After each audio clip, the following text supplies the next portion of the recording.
میں ایک بار پھر خوش آمدید. ہم بات کر رہے ہیں کہ جو کرونا سے جڑے ہوئے کئی مفروضے اس وقت مارکیٹ میں میسر ہیں. کوئی بل گیٹ کی بات کر رہا ہے, کوئی 5G ٹاورز کی بات کر رہا ہے, اور اس کے پیچھے پورے دلائل کے انبار بھی لگائے جا رہے ہیں.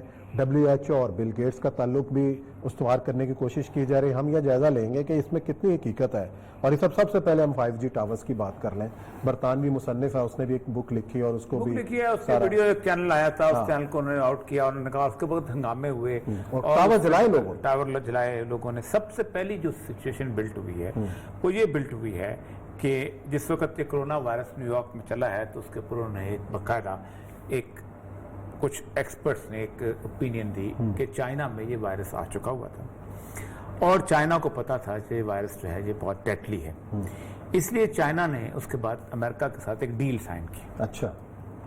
اور اس ڈیل سائن کرنے کے اندر ایک لفظ لکھا گیا کہ ہم آپ کے ساتھ یہ ایگریمنٹ کرتے ہیں, آپ یہ مال بناؤ گے, ہم یہ خریدیں گے, لیکن اگر کوئی قدرتی آفت آ گئی بہت پینڈیمک قسم کی تو ہم آپ کا بنایا ہوا مال نہیں خریدیں گے. اچھا.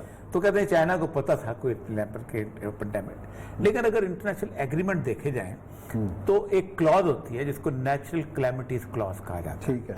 کہ اگر طوفان آ جاتا ہے, بارش آ جاتی ہے, زلزلہ آ جاتا ہے, ایسا کوئی نقصان ہو جائے تو کون نقصان برداشت کرے گا؟ دونوں پارٹیز کریں گی, ایک پارٹیز کرے گی, یہ کرے گی.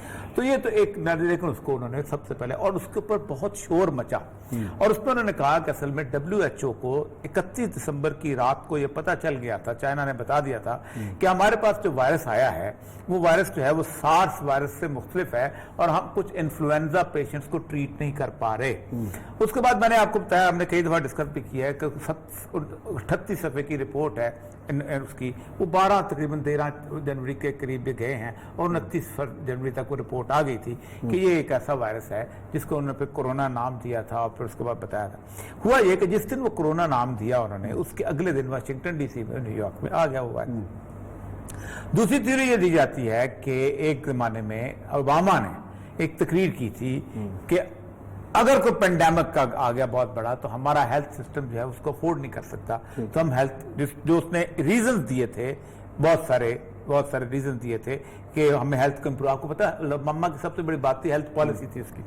تو پینڈیمک جو ہے اس کو, تو اس کا اوباما کو پتا تھا. او بھائی, کبھی بھی جب پلاننگ ہیلتھ کی جاتی ہے تو یہ کیا جاتا ہے کہ کل کو کوئی بات ہے امریکہ میں طاعون پھیلا ہے, امریکہ میں اسپینش فلو پھیلا ہے, امریکہ میں ایڈز ہے, بہت سارے, تو ایک پلاننگ کی جاتی ہے کہ جب اتنی بڑی اگر ایکسیجنسی آ جائے تو ہم کیا کریں گے اس کو. وہ ایک اور تھیوری آ گئی. تیسری تھیوری یہ کی جاتی ہے کہ بل گیٹس نے کہا تھا کہ ہمیں پینڈیمکس کو روکنا پڑے گا, کیونکہ ابھی تک جو پینڈیمکس آئی ہیں وہ بنیادی طور پہ آئی ہیں اس سے افریقہ سے. ایبولا آ گیا, سارس آ گیا, ایڈز آ گیا, اور اینیمل ٹو ہیومن بینگ سے آیا ہے. اینیمل ٹو اینیمل اگر شروع ہو گیا تو بڑا مسئلہ ہو جائے گا. تو اس کے بعد بل گیٹس نے کہا کہ میں اپنی سارا کچھ جو ہے ویکسین پہ لگا دوں گا.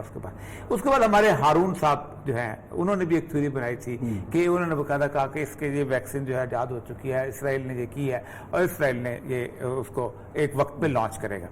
پہلی بات تو یہ ہے کہ جن ملکوں میں یہ ویکسین جو ہے وہ استعمال کی اسرائیل کرے گا کل کو, جو بھی وہ کہا جاتا ہے, ان ملکوں کی ایک کثیر تعداد مر رہی ہے, ان ملکوں کی اکانومی جو ہے تباہ ہو رہی ہے.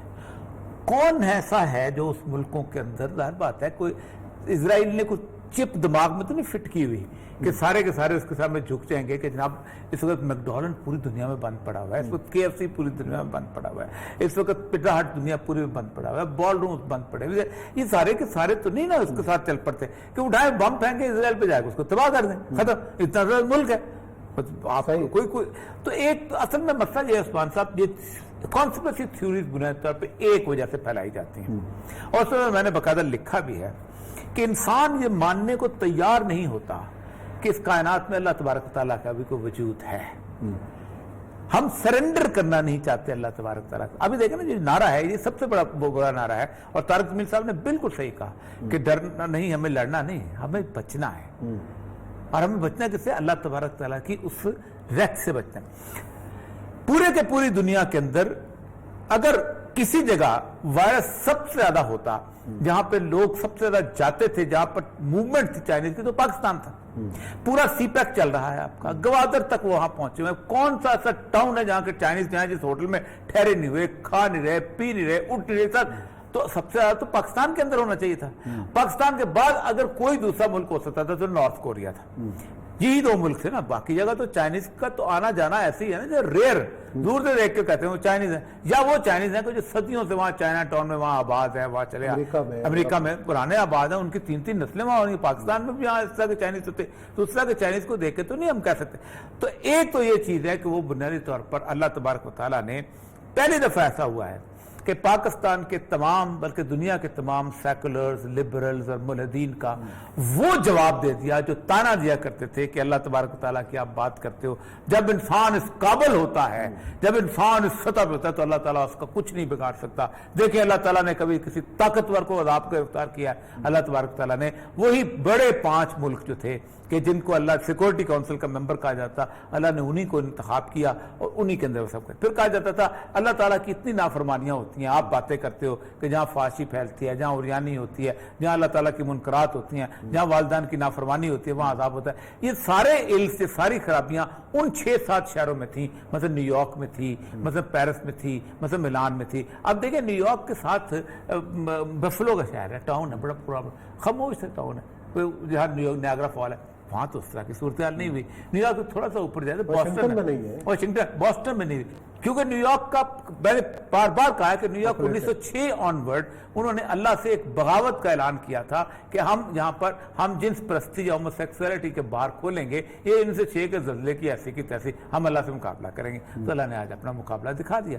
پھر اس کے بعد ایک بڑی سب سے بڑی تھیوری پیش کی جاتی تھی, تھرو آؤٹ تھیوری پیش کرتی تھی کہ غریبوں پہ اللہ کا دور چلتا ہے, آگے غریب مرتا ہے اللہ کے عذاب کے اندر. اللہ نے پھر اس کا جواب دیا کہ وہ تمام ملک جن میں کوئی ہیلتھ فیسلٹی نہیں ہے, جس میں کوئی پینے کا صاف پانی نہیں ملتا, جس میں کوئی سینیٹیشن نہیں ہے, جس میں ہو سکتا ہے پورے ملک میں ایک بھی وینٹیلیٹر نہ ہو, ایسے ملک جیسے صومالیہ ہے, جیسے ایتھوپیا ہے, جیسے روانڈا ہے, جبوٹی, یہ سارے کے سارے جو ہیں ان میں کوئی نہیں. اب وہاں پر ہمارے یار لوگ کہتے ہیں نہیں جو ادھر سے پتہ نہیں چل رہا. اور بھائی جس وقت بولا آیا تھا تو آپ نے پورے افریقہ کے ناک میں دم کر دیا تھا. وہ کالا ایئرپورٹ پہ نظر آتا تھا, اس کے ارد گرد تارے ڈال دیتے تھے, اس کو پنجرے میں بند کر دیتے کہ بولا آ گیا. اس وقت تو تمہارا انفارمیشن سسٹم بڑا چل رہا تھا. چونکہ تم اللہ کو نہیں ماننا چاہتے اس لیے تم کہتے ہو کہ نہیں جی وہ دیکھے افریقہ میں. اس کا مطلب یہ ہے کہ اللہ تبارک و تعالیٰ اپنی سلیکشنز میں بھی بہت امپورٹنٹ ہے. میں نے کئی دفعہ مثال اس کو دی ہے کہ 1343 کے اندر جس وقت یہ پلیگ چلا ہے تو پلیگ سینٹرل ایشیا میں ایک مکھی کے ذریعے ٹریول کیا ہے. وہ مکھی جو ہے مطلب کئی مکھیاں ہوتی ہیں, ایک مکھیاں جو تھیں وہ ایک قافلے کے ساتھ چلی ہیں. اور قافلہ کہاں سے چلا ہے؟ سینٹرل ایشیا سے نکلا ہے, وہاں سے چلتا ہوا چین, انڈیا سے ہوتا ہوا, سیارہ ریشم سے ہوتا ہوا تاجکستان, کرغستان, قزاقستان, چلاتا سب سے پہلا حملہ جو اس نے کیا وہ یوکرین میں کیا. کیوں کیا؟ مکھی رستے میں کسی کو پلیگ نہیں کر سکتی تھی. اصل مسئلہ یہ ہے کہ اللہ تعالیٰ کی اپنی سلیکشن ہوتی ہے کسی معاملے کے اندر. اور دوسری ایک بات یاد رکھے, یہ ہم کہنا چاہتے ہیں کہ ان کانسپریسی تھیوریز کو اللہ کی ایک قرآن پاک کی آیت رد کرتی ہے. اللہ فرماتے ہیں ما اصاب من مصیبت الا باذن اللہ, کسی پر کوئی مصیبت نہیں آ سکتی جب تک اللہ کا اذن نہ ہو جائے, اللہ کی اجازت نہ ہو جائے. اللہ اس کے بعد اور کیوں آتی ہے مصیبت؟ اس لیے آتی ہے کہ اللہ تبارک عذاب نہیں ہے. یہ دیکھیں نا, ایک آدمی جو ہے وہ زندگی کے 60 سال کی زندگی گزار لی, اس کے بچے ہیں, سب کچھ ہے, اچانک اس سے 2 دن کے لیے بخار ہوتا ہے, تھوڑی سی کھانسی ہوتی ہے, وینٹیلیٹر پہ چل کے مر جاتا ہے. لیکن اس نے 60 سال لوگوں کا قتل کیا ہے, لوگوں کو ریپ کیا ہے, تو اس کو عذاب تو نہ ملا, وہ تو بڑے آرام سے مر گیا, اس نے ویسے ہی مرنا تھا. جیسے اس کا مطلب یہ کہ عذاب نہیں ہوتا ہے, بنیادی طور پہ اللہ کی وارننگز ہوتی ہیں. وارننگ صرف اس لیے ہوتی ہے کہ اللہ سمجھتا ہے کہ جب قیامت کے دن اتنے سارے انسان میرے پاس آئے تو سارے جہنم کا ایندھن بننے کی نہ آئے. کم از کم اور کچھ نہیں تو پچھلی باتوں پہ استغفار کر لیں, اور کچھ نہیں تو کم از کم ندامت کا اظہار کر لیں, اور کچھ نہیں کہ میرے سامنے جھک جائیں. اصل مسئلہ یہ ہے کہ آپ صاحب پاکستان ہو یا کوئی اور ملک, اب تک ہم دنیا کے لوگ جو ہیں اللہ تبارک و تعالیٰ کے سامنے جھکنے پہ مجبور نہیں ہوئے. اور دوسری بات, جہاں تک النس کا تعلق ہے, بیماری کا تعلق ہے, میں آپ کو ایک بات بتاؤں, یہ جو ویکسین ہے, اب تک سب کہتے تھے ویکسین اندر, یہ ویکسین بھی بیسیکلی علاج نہیں ہے. کسی بھی وائرس کی ویکسین علاج نہیں ہے. بیسیکلی اس امیونٹی سسٹم میں اس کو ایک قسم کا دھکے دے کے دیوار سے لگانے والی بات ہوتی ہے. نہ آپ اس کو مار سکتے ہیں, نہ اس کو تباہ کر سکتے ہیں. یہ بھی اللہ تبارک تعالیٰ کہتا ہے کہ ہم وہی جبلی کے تحت ودیت کرتے ہیں لوگوں کے ذہن میں. اصل مسئلہ یہ ہے کہ خدا کے تصور کو ماننے کی بنیادی چیز یہ ہے کہ